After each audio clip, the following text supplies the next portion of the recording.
College ಕ್ಯಾಂಟೀನಿನಲ್ಲಿ ಎಲ್ಲರೂ ಜೋರಾಗಿ ಮಾತನಾಡುತ್ತಿದ್ದರು. ಆ ಗದ್ದಲದ ಮಧ್ಯೆ ಅವಳು ಮಾತ್ರ ಒಂದೇ ಮೂಲೆಯಲ್ಲಿ ಕುಳಿತು ಅಸೈನ್ಮೆಂಟ್ ಬರೆಯುತ್ತಿದ್ದಳು.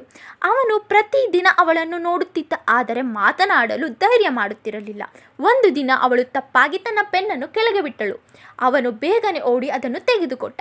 ಥ್ಯಾಂಕ್ಸ್ ಎಂದು ಅವಳು ನಗಿದಳು.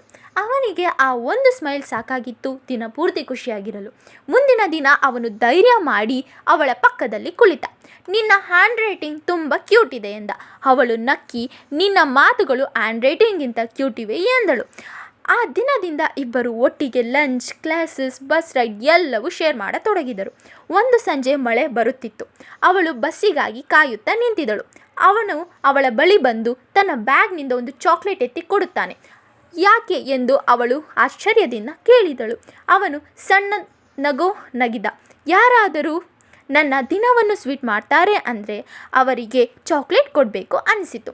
ಅವಳು ಚಾಕ್ಲೇಟ್ ತೆಗೆದುಕೊಂಡು ನಿಧಾನವಾಗಿ ಹೇಳುತ್ತಾಳೆ, ಹಾಗಾದರೆ ನಿನಗೆ ತುಂಬ ಚಾಕ್ಲೇಟ್ಸ್ ಬೇಕಾಗುತ್ತವೆ, ಯಾಕೆಂದರೆ ನೀನು ಪ್ರತಿದಿನ ನನ್ನ ದಿನವನ್ನು ಸ್ವೀಟ್ ಮಾಡ್ತೀಯ ಎಂದು ಹೇಳಿ ನಗುತ್ತಾಳೆ.